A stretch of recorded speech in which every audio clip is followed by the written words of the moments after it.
գործող հարկադրանքի կանոններն էլ հա ես ընդունում եմ, դե հիմա դա իմ ընդունած կանոնն է։ Իմ ընկալման մեջ ամենամեծ, տեսեք, մենք շատ լավ է, որ անդրադառնում ենք այս խնդրին, գործերը բան անեն, արագ լուծում ստանան եւ այլն, որը հիմա մենք արդեն ունենք որոշակի պատկերացում, թե դա ոնց պետք է անենք եւ արդեն Բարձրագույն դատական խորհրդի նախագահի ցույց տված օրինակ քաղաքացիական դատարանի հետ կապված շատ տպավորիչ էր, որ ու անսպասելի ճիշտն ասած, բայց մենք մի X պահի պետք է բովանդակությանն էլ անդրադառնանք, որովհետեւ այդ թվերը բովանդակությանը չեն անդրադառնում։ Մարդու համար ինչ տարբերություն այն որոշումը, որ ինքը համարում է, որ այդ որոշումը լեգիտիմ չի, մի ամսում են կայացրել, թե 6 տարում, բացարձակապես տարբերություն չկա, որովհետև եթե նույնիսկ 15 օրում կայացնեն կամ մի ամսում, մարդու զգացողությունը դրանից չի փոխվելու, եթե ինքը իրան ներսում չասի, որ գիտես ինչ, հա, սա իմ պետության, իմ հաստատած իրավակարգի, իմ դեմ կայացրած որոշումն է, եւ հետեւաբար սա իմ կայացրած որոշումն է իմ դեմ, որովհետև ես ինքս ինձ սահմանափակում եմ, որովհետև եթե մենք ամեն մեկս մեզ չսահմանափակի, երկրում քաոս կսկսվի եւ պետությունը ընդհանրապես կվերանա։ Եվ ֆունդամենտալ այս հարցերը կա եւ մեր իրականության մեջ եթե սխալվում եմ, խնդրում եմ ուղղեն, այս հարցերի պատասխան չկա եւ անդրադարձ չկա։ Ընդ որում ես դա էլ եմ հասկանում, որովհետև մեզ թվացել է, որ աշխատավարձի հարցը լուծենք, հարցերը կլուծվի։ Որովհետև այն պահին, երբ որ աշխատավարձի հարցը լուծվել, պիտի լուծվեր, մտածում ենք, որ այդ է պրոբլեմը, բայց այդ լուծում ես տենում ես, հա ինչ որ մի խնդիր լուծվեց, բայց ուրիշ խնդիրի հայտ եկավ, ժամկետի հարցը լուծենք, հարցը կլուծվի, այն մյուս հարցը լուծենք, հարցը կլուծվի, բայց տեն չի, նմանթատ նոր հարցեր են գալիս եւ այդ նոր հարցերին անդրադառնալու ֆունդամենտալ անհրաժեշտություն կա,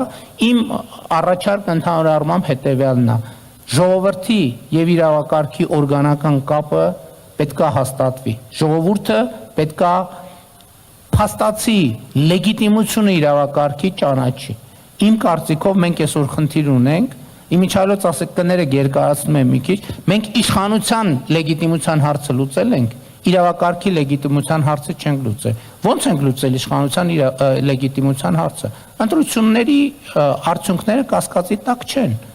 բայց այն ընտրությունը, որով իրավակարգը հաստատվել, այսինքն հանրաքվեն, դրա արդյունքները միշտ են եղել կասկածի տակ եւ այսօր էլ են կասկածի տակ։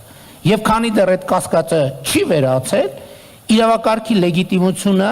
բանի նման, վիրուսի նման մեզ քայքայելու է։ Մենք տենց էլ չենք հասնելու ոչ արդարության, ոչ արդարադատության, որովհետեւ դա ի վերջո առաջին հերթին զգացողություն է։ Մեկը ինչ ուզում եք արեք, դա առաջին հերթին զգացողություն է։ Մարդը քաղաքացին մենք բոլորս պիտի ունենանք այդ զգացողությունը, իսկ մենք չունենք այդ զգացողությունը, ես չգիտեմ, եթե ներկաները ունեն բոլոր այդ զգացողությունը, բայց ես համոզված եմ, որ Հայաստանում մեծամասնությունը, ընդ որում սովորաբար տենց է, իշխանությունն ասում է, չէ, մեր երկիրը ամենաարդար երկիրն է,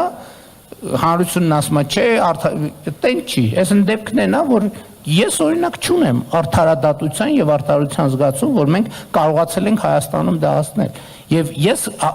իմ գոնե այս փուլի եզրակացությունը, որը քննարկման արդյունքում կարող է եւ փոխվի, այնա որ մենք լեգիտիմության խնդիր ունենք, մենք ընդհանուր առմամբ իրավակարգի լեգիտիմության խնդիր ունենք։ Այն կարմիր լույսը, որ վառում է մեր փողոցներում, այդ կարմիր լույսը իր լեգիտիմության խնդիր ունի, որովհետեւ պարզ չիսկով է որոշել, որ այդ կարմիր լույսը հենց տենց պետք է վառի։ Որոշման մի հատ աղբյուր կա, ժողովուրդը չի համարում, որ ինքը դա որոշել է։ Ես